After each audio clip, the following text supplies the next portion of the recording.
도 뭐 물가 안정 확신 전에는 금리는 없다라고 얘기를 했었잖아요. 근데 이제 지금 전문가들 얘기하는 걸 보면은 이때 풀렸던 돈들이 이제는 얼마 남지 않았다.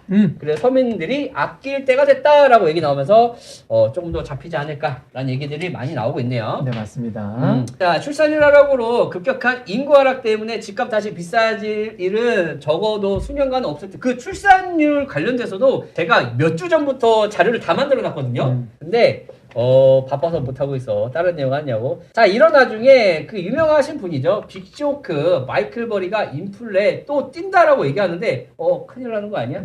라고 생각할 수 있죠. 근데 보시면은 미국 경기 침체와 함께 인플레이션은 급등에 대한 경고를 했지만 인플레이션이 정점을 찍었지만 이번에 순환상 마지막 정점은 아니다. 그래서 소비자 물가 상승이 낮아질 가능성이 높고 올 하반기에는 마이너스로 떨어질 수 있다. 하지만 미국이 그 어떤 기준으로 경기 침체에는 빠질 것이다. 그러니까 짧게 보면은 이제 물가는 잡힐 것이다. 하지만 물가가 잡힌 상태에서는 또 다시 이제 또 다른 경기 유체가 올 것이다라고 길게 보면은 얘기를 한 거니까 일단은 뭐 잡히긴 잡힌다는 얘기겠죠. 일단은 잡혀가지고 금리 인하는 진행이 될 거지만 시간이 나면은 이게 근데 곡선이니까 사실 이게 침체했다 올라갔다 이게 곡선이니까 이걸 얘기하는 것 같고 이분 같은 경우도 낮아질 가능성이 높다라고 얘기하니까 낮아질 가능성이 높으면 금리 인하도 진행이 되지 않을까. 그래서 이제 주식시장으로 이제 한번이들이 들어오지 않을까라는 생각이 드네요. 당연히 낮아졌다가 다시 또 치고 올라오는 거는 경기 순환이니까. 그래서 연방준비제도 연준이 금리를 낮추고 정부가 경기 부양에 나설 것이다. 이로 인해서 인플레이션이 또다시 뛸 것이다. 이거는 뭐 순이죠.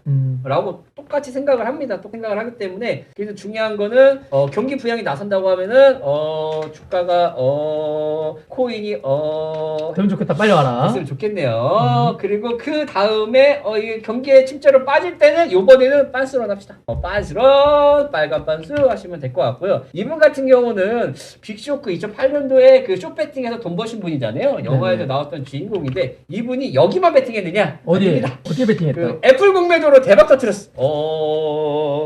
그 워렌 버핏이 손실을 보고 있을 때 그 마이클 버리 빅쇼크 주인공은 애플 숏으로 수십억대 차익을 남기셨고요. 요것만 했느냐? 아니죠. 테슬라 숏차차죠.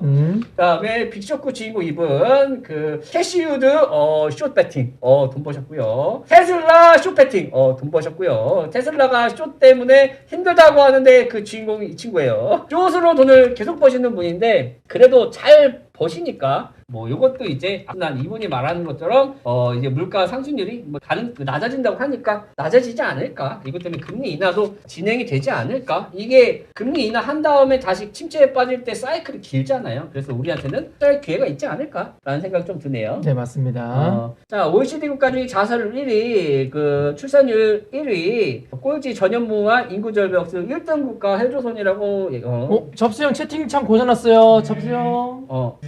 자, 보시면 될 것 같고요. 이렇게 하시는 분이다라고 보시면 될 것 같아요. 또 요즘에 알바자리 구하기가 생각보다 힘들다고 하더라고요.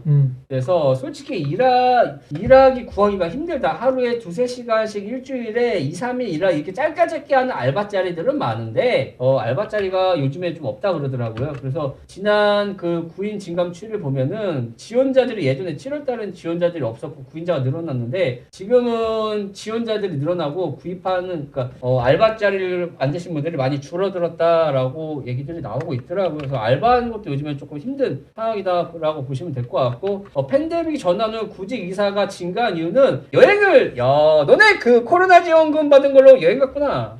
해외여행을 늘면 지출이 증가했다. 아니 나는 경기가 힘들어가지고 이 허리띠를 졸라매고 먹고 살 게 없어가지고 알바를 구하는 줄 알았더니 해외여행을 많이 다녔어. 요즘 제 주위 사람들 다 해외 나가더라고요.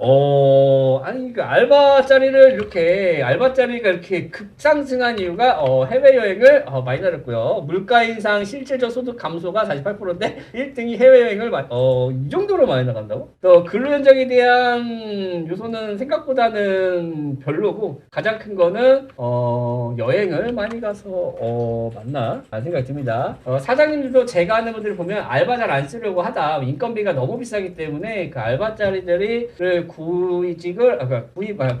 구인을 안 하시는 분들도 많이 늘어났다라고 보시면 될 것 같고 네. 코로나 때 일 안 하시고 이제 여행 다니시던 분들 다시 돌아와서 생활비 만드시려고 이제 구직 활동을 하면서 알바자리도 요즘에 최근에 없다라고 하네요. 근데 한쪽에서는 또 이제 청년들은 놀고 있는데 기업들 일손이 엄청나게 부족하다고 합니다. 그래서 이제 알바자리는 사실 부족하지만 실질적으로 기업들은 힘들다고요. 근데 힘들다 하는데 왜 실업률이 낮아요? 그것도 웃기네요. 실업을 포기하면 실업률이 측정이 안 돼요. 아, 그렇구나. 자, 뭐가 힘드냐 보면 대기업과 중소기업 간의 그 임금이 양극화되면서 이게 대기업들은 이제 감축하고 있잖아요, 인원들을. 하지만 이제 작은 회사들 같은 경우는 인원을 뽑지 못한다고 하네요. 그래서 기존 상용 근로자 5인 이상 기업 미축원 인원은 14만 명에 이른다고 하고 지난 3분기 대비 39%나 급증했다고 합니다. 이거는 2008년도 이후 최대치라고 하네요. 어디서 많은 사람들이 필요하냐 봤더니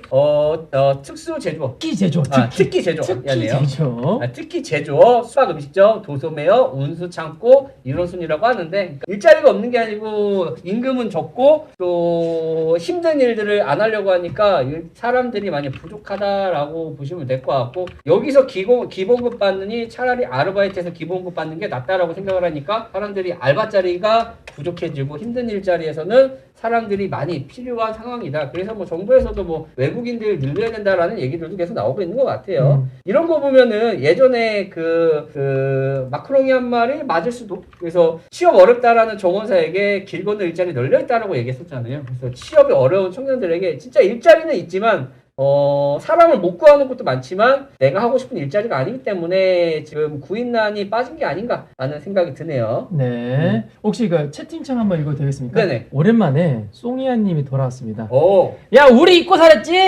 보니까 송이아님이 코로나 지원금 받아가지고 그걸로 탱잔 논다고 우리 방송 안 봤대. 나쁜 거 아닙니까? 나 아까 그랬지. 그 지원금 떨어질 때 됐다고. 이거 딱 돌아왔네. 송이아님. 지원금 떨어질 때 됐습니다. 송이아님 지원금 떨어질 때 됐어요. 그러니까 이거 지금 돌아왔네. 그래도 오랜만에 와주셔서 감사합니다. 자, 그리고 하나만 더 하고 넘어가도록 하겠습니다. 지금 다들 지금 위급한 게 중국